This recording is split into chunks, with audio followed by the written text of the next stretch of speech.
Welcome to a tale that will chill your spine and break your heart. The story of Max, a loyal German shepherd, and Elias, the man who loved him, in the cursed town of Eldenwood.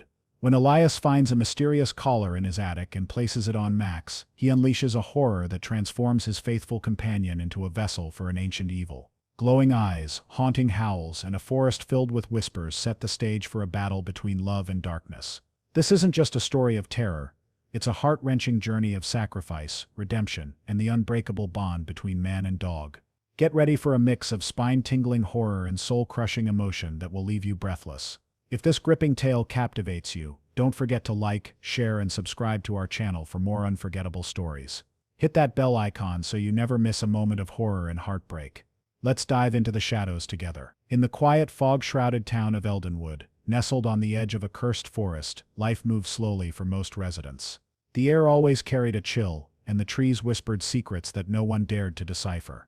It was in this eerie setting that Elias, an elderly widower, lived alone in a crumbling house filled with memories of his late wife. His only companion was Max, a German shepherd with soulful brown eyes and a scarred muzzle that hinted at a past of hardship. Max was more than a pet, he was Elias's lifeline. A loyal friend who filled the void, left by loss, with unwavering devotion. Elias' days were routine, tending to his small garden, sipping tea by the window, and watching the world fade into twilight. But one autumn afternoon, while rummaging through the attic for old photographs, he stumbled upon a strange object, a rusted collar, its surface etched with cryptic symbols that seemed to shimmer and shift when caught in the dim light.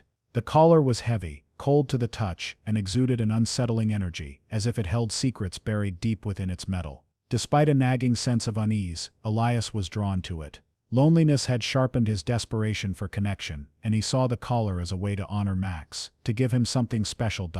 That evening, under the flickering glow of a single bulb, Elias fastened the collar around Max's neck. At first, nothing seemed amiss. Max tilted his head, sniffed the collar, and wagged his tail, his eyes bright with trust. Elias smiled, relieved, and patted Max's head.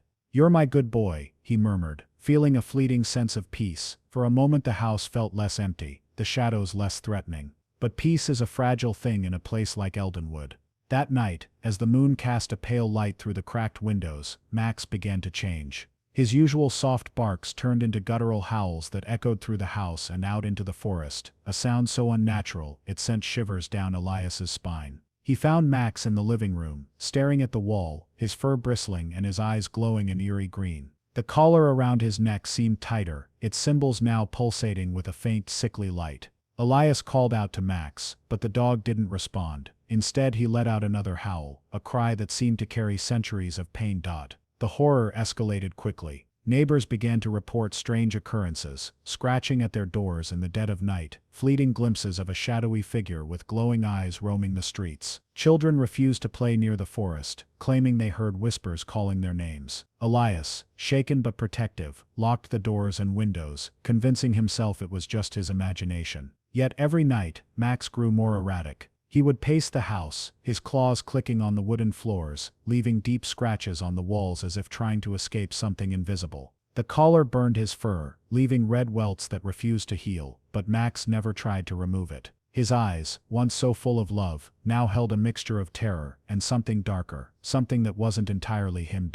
Elias' heart ached as he watched his companion suffer. He tried to remove the collar, but it was as if it had fused to Max's skin. When he touched it, a searing pain shot through his fingers, and the symbols glowed brighter, mocking his efforts. Desperation set in, and Elias began to research the collar's origins. He pored over old books in the town library, their pages yellowed and brittle, until he found a chilling reference. Centuries ago, a dog in Eldenwood had been sacrificed in a dark ritual to bind an evil spirit to the forest. The collar, forged in blood and shadow, was the vessel of that curse, a trap designed to ensnare the innocent and corrupt them.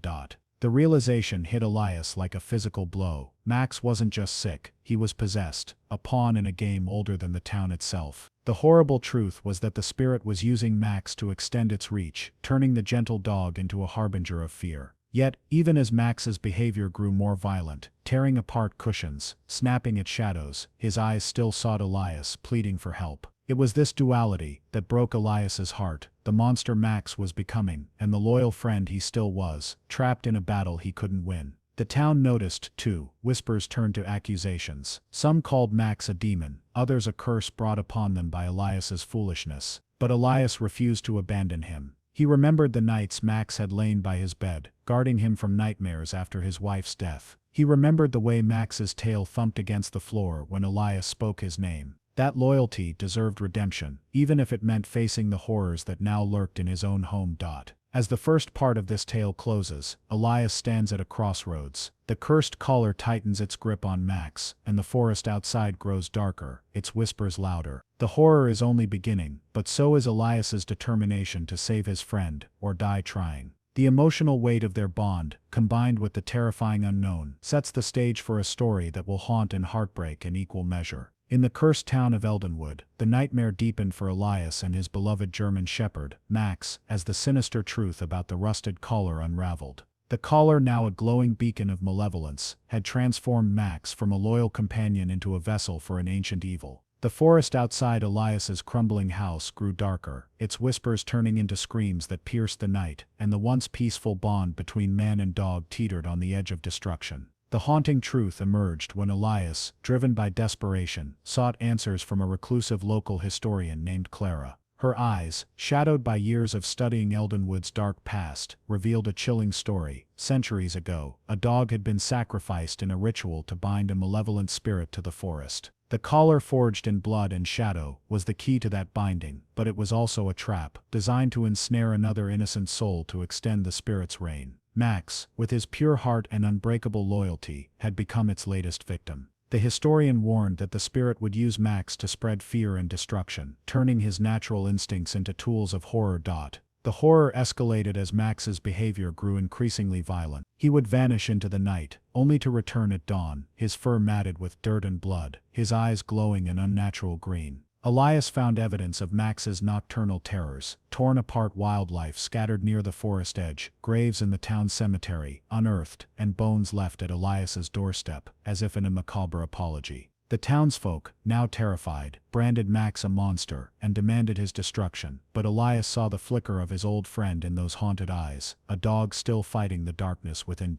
Yet, the emotional toll on Elias was unbearable. Each night, Max would return, whimpering and licking Elias's hands, his tail wagging weakly, as if begging for forgiveness. The collar, now fused to his neck, burned deeper, leaving raw, oozing wounds that never healed. Elias tried every remedy: prayers, charms, even fire, but nothing could loosen the curse's grip. The symbols on the collar pulsed like a heartbeat, mocking Elias's helplessness. He began to see the spirit's influence in his own dreams, shadowy figures with glowing eyes, laughing as Max's soul slipped further away.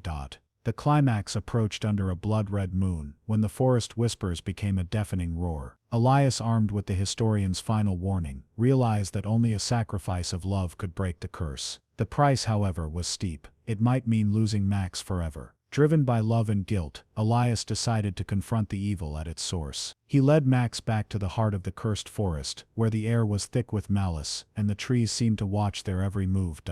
There, under the moon's eerie glow, the spirit materialized, a towering, shadowy figure with eyes like Max's, but colder, hungrier. It demanded Max's soul, claiming him as its eternal servant. Elias, trembling but resolute, stepped forward, offering his own life instead. "Take me," he cried, his voice breaking. "He's suffered enough." The spirit laughed, a sound that echoed like breaking glass, but Max, sensing his master's sacrifice, lunged at the shadow with a fury born of love and pain. His teeth sank into the darkness, and for a moment, the forest trembled. The collar glowed brighter, its light blinding, as Max and the spirit battled. Elias watched, heart pounding, as Max's body convulsed, the curse fighting to hold him, but his loyalty proving stronger. With a final anguished howl, Max tore at the shadow, and the collar shattered, its pieces falling like ash. The spirit let out a scream that shook the trees, then dissolved into nothingness, leaving only silence. But the victory came at a terrible cost. Max collapsed, his body broken and bloodied, the wounds from the collar too deep to heal. Elias rushed to his side, cradling Max's head in his arms, tears streaming down his face. "You're free now," he whispered, his voice choked with grief. Max's eyes, once glowing green, faded back to their warm brown, and he licked Elias's hand one last time, his tail giving a faint final wag. Then with a shudder, he was gone. Elias buried Max under an ancient oak tree at the forest edge, placing the shattered collar as a grave marker. The town returned to normal, the curse lifted, but Elias was a broken man. The house felt emptier than ever, the silence louder than Max's howls. Every night, he sat by the window, staring at the forest, hoping for a sign. And then one evening, he saw it, a ghostly figure of Max, his tail wagging faintly, watching from the shadows. It was a haunting image, both beautiful and tragic, a reminder of their unbreakable bond and the price of redemption. The story ends with Elias's solitary figure, illuminated by moonlight, as the sound of a single mournful howl echoes through the night. It's a sound that carries both horror and heartbreak, a testament to the love that saved Max's soul but couldn't save his life. For viewers, it's a tale that lingers, a mix of terror and tenderness that leaves the heart wasted and the mind haunted. In the wake of Max's sacrifice and the shattering of the cursed collar, the town of Eldenwood returned to a semblance of normalcy. The fog lifted from the forest, the whispers ceased, and the shadows no longer danced with malice. But for Elias, the elderly widower, who had lost his only companion, the world remained shrouded in a different kind of darkness, one of grief, guilt, and an unshakable sense of horror. The events of that blood-red night had left scars that no ritual could heal, and the silence of his empty house was more terrifying than any howl. Days turned into weeks, but Elias could not escape the memory of Max's final moments. The image of his loyal German shepherd, his eyes fading from green to brown as life slipped away, haunted him like a ghost. He had buried Max under the ancient oak at the forest's edge, the shattered pieces of the cursed collar marking the grave, like a grim monument. Each morning, Elias visited the site, his steps heavy with sorrow, his hands trembling, as he laid flowers on the mound. The forest, once a source of dread, now felt like a sacred space, a place where Max's spirit lingered, watching over him. Yet, the horror was not entirely gone. Strange things began to happen. Elias would hear faint scratches at his door in the dead of night, only to find no one there. The wind carried whispers that sounded like Max's name, and in the corner of his eye, he caught glimpses of a shadowy figure with a wagging tail. At first he feared the curse had returned, that the spirit had found another way to torment him. But as time passed, he realized these were not threats but echoes, a haunting reminder of the bond he and Max had shared, now twisted by loss and memory. The townsfolk too were changed. Some spoke of seeing Max's ghost near the forest, his eyes no longer glowing, but filled with a sad wisdom. Children left bones and treats at the oak tree, as if to appease the spirit of the dog, who had saved them all. Others, however, whispered that Elias was cursed, that his foolishness with the collar had brought eternal darkness to Eldenwood. The divide grew, and Elias withdrew further into himself, his heart wasting away under the weight of their judgment and his own remorse. One stormy night, as lightning illuminated the forest, Elias made a decision. He could not live with the guilt of Max's sacrifice, nor could he bear the loneliness that gnawed at his soul. Armed with a lantern and the historian's old books, he returned to the oak tree, determined to understand the full extent of the curse and perhaps find peace. As he knelt by Max's grave, the ground trembled, and the shattered collar pieces began to glow faintly. From the shadows emerged the ghostly form of Max, his fur translucent but his eyes warm and familiar. Elias froze, torn between fear and hope. Max approached, his tail wagging slowly, and nuzzled Elias's hand. There was no malice, no horror, only a profound sadness and a message of forgiveness. In that moment, Elias understood. Max's spirit was not bound by the curse but by love. The dog had chosen to stay, not as a tormentor, but as a guardian, ensuring Elias would never be alone again. The revelation was both beautiful and heartbreaking. Elias wept, his tears mixing with the rain, as he apologized for the pain he had caused. Max's ghost licked his face, a gesture so familiar it shattered Elias's heart anew. The glow from the collar pieces faded, and the forest fell silent once more, but Elias felt a strange peace settle over him. He knew Max was gone in body, but present in spirit, a constant companion in the emptiness. The story's final horror lay not in the curse or the spirit, but in the enduring pain of loss. Elias lived out his days in quiet solitude, the house no longer empty, but filled with the memory of Max's love and sacrifice. He wrote letters to no one, pouring out his grief and gratitude, hoping that somewhere, Max could hear him. The townsfolk eventually forgot their fear, but the legend of the cursed collar and the dog who fought for redemption lived on, a tale of horror and heart-wrenching beauty. In the end, Elias's life became a tribute to Max, a life marked by sorrow, but also by the hope that love could conquer even the darkest evils. One winter evening, as snow blanketed Eldenwood, Elias sat by the window, watching the forest. A single howl echoed through the night, and he smiled, knowing it was Max, free at last, but never truly gone. The screen fades to black, leaving viewers with a lingering sense of awe, terror, and tears, a story that is as horrible as it is heart-wasting, as emotional as it is unforgettable. Months had passed since Elias last saw Max's ghostly form by the oak tree, but the memory of that night lingered like a shadow in his mind. The town of Eldenwood had settled into a fragile peace, the curse lifted, and the forest no longer whispering its malevolent secrets. Yet, for Elias, the silence was a constant reminder of what he had lost, and what he had gained. The cursed collar, now buried with Max, had left an indelible mark on his soul, a blend of horror, heartbreak, and a strange, enduring hope. Elias's days were marked by routine, but they were tinged with a profound loneliness. He continued to visit Max's grave, the flowers he left wilting under the weight of winter's chill. The townsfolk, once fearful and accusatory, began to see him differently. Some brought offerings, bones, treats, even drawings of dogs to lay at the oak, as if honoring Max's sacrifice. Others whispered that Elias was blessed, or cursed by his connection to the supernatural, but Elias paid little attention. His world had shrunk to the space between his house and the forest, where he felt Max's presence most strongly. One spring morning, as the first buds appeared on the trees, Elias received an unexpected visitor, Clara, the historian who had revealed the collar's dark history. Her face, lined with worry, carried a new urgency.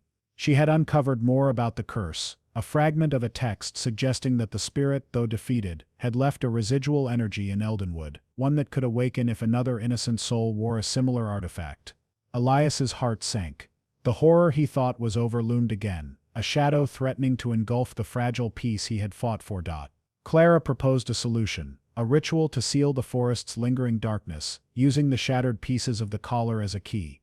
But it required Elias to confront his deepest fears, to return to the place where Max had died and relive the pain of that night.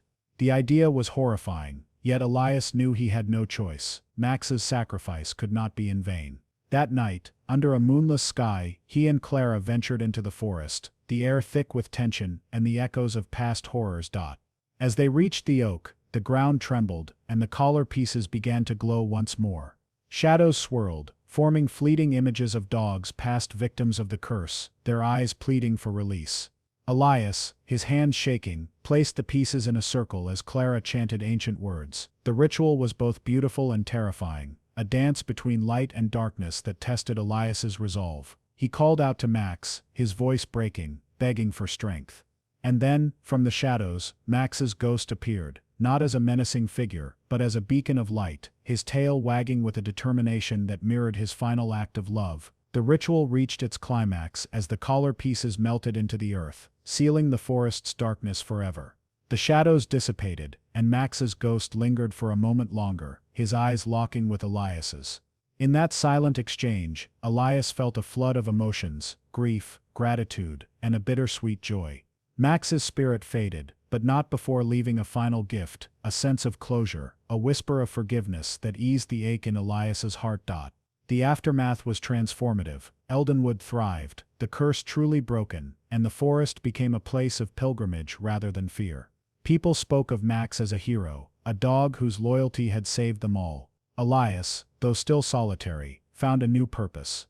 He began to write Max's story, pouring his heart onto the page, hoping to honor his friend and warn others of the dangers of dark magic. The book, titled The Cursed Collar, became a local legend, its pages filled with the horror of the curse and the heart-wrenching beauty of redemption. But the horror was not entirely gone from Elias's life. Nightmares plagued him, visions of glowing eyes, snapping jaws, and the collar tightening around Max's neck. These were not curses but memories, the price of his survival. Each nightmare ended with Max's ghost, wagging his tail, a reminder that love could endure even the darkest evils. Elias accepted this burden, knowing it was part of his bond with Max, a bond that death could not sever. In his final years, Elias became a guardian of Eldenwood's history, sharing Max's story with anyone who would listen. He died peacefully one autumn evening, his hand resting on a photograph of Max, his face serene. The town mourned him, but they celebrated his legacy, a man who had faced horror and heartbreak, and emerged with a tale of unbreakable love.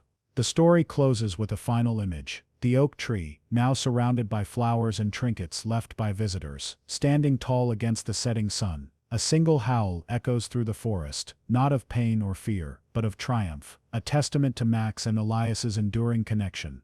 For viewers, it's a moment of both devastation and hope, a horrible yet heart-wasting conclusion to a story that lingers long after the screen fades to black. Decades had passed since Elias's death and Max's final sacrifice in the cursed forest of Eldenwood. The town had grown, its streets bustling with life, its people largely forgetting the dark tales of the cursed collar and the loyal German shepherd who had saved them. The oak tree where Max was buried still stood, now a shrine adorned with flowers, bones, and notes from those who believed in its power. But beneath the surface, the shadow of the past lingered, waiting for a new chapter to unfold. In this new era, a young woman named Lena, Elias's great-niece, arrived in Eldenwood. She had grown up on stories of her uncle's bravery and the dog who had become a legend, but she dismissed them as folklore until she inherited his old house. The moment she stepped inside, a chill ran down her spine. The air was heavy, and the walls seemed to whisper Max's name. On the mantel, she found Elias's book, The Cursed Collar, its pages yellowed but its words as vivid as ever. Curiosity drove her to the oak tree, where she felt an inexplicable pull, as if something, or someone was calling to her.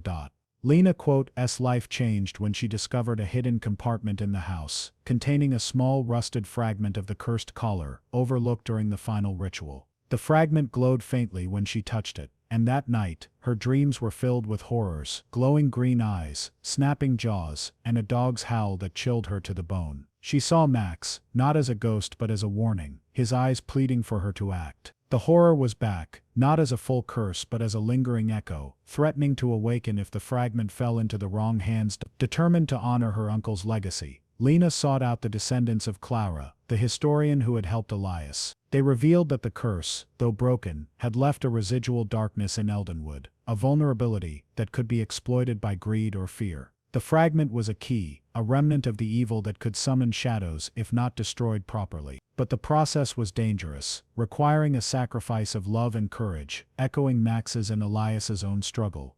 The emotional weight of this revelation hit Lena hard. She had never known Elias or Max, but reading their story filled her with a profound sense of connection and responsibility. She imagined Max's loyalty, Elias's heartbreak, and the horrible nights they had endured, and she felt tears sting her eyes. The thought of facing the same darkness terrified her, but she couldn't let their sacrifice be in vain. The climax came on the anniversary of Max's death, under a moonless sky that mirrored the night of his sacrifice. Lena, armed with the fragment and the historian's ancient texts, returned to the oak tree. The forest was silent, but the air crackled with tension. As she began the ritual, shadows swirled around her, forming images of past victims, dogs and humans alike, their eyes filled with despair. The fragment glowed brighter, and a voice, cold and mocking, echoed through the trees, daring her to fail.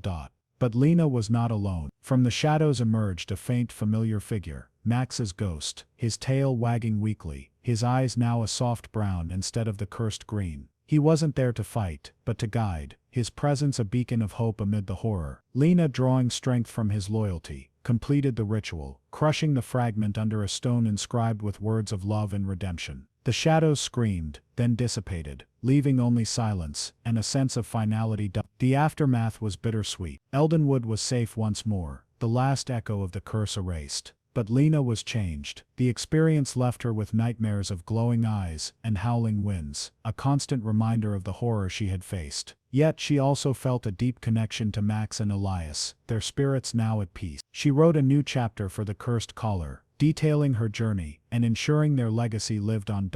The heart-wrenching beauty of her story lay in its continuity. Max and Elias had saved Eldenwood once. Now Lena had done the same, carrying forward their courage and love. The oak tree became a symbol of resilience, its branches reaching toward the sky, as if to embrace the spirits who had fought for the town's soul. The story ends with Lena sitting by the oak, a photograph of Elias and Max in her hands. A single howl echoes through the forest, not of pain, but of triumph and farewell. She smiles through tears, knowing that the horror is gone, but the emotional weight of their legacy will forever shape her life. For viewers, it's a closing that is both devastating and uplifting. a horrible yet heart-wasting testament to the enduring power of love and sacrifice.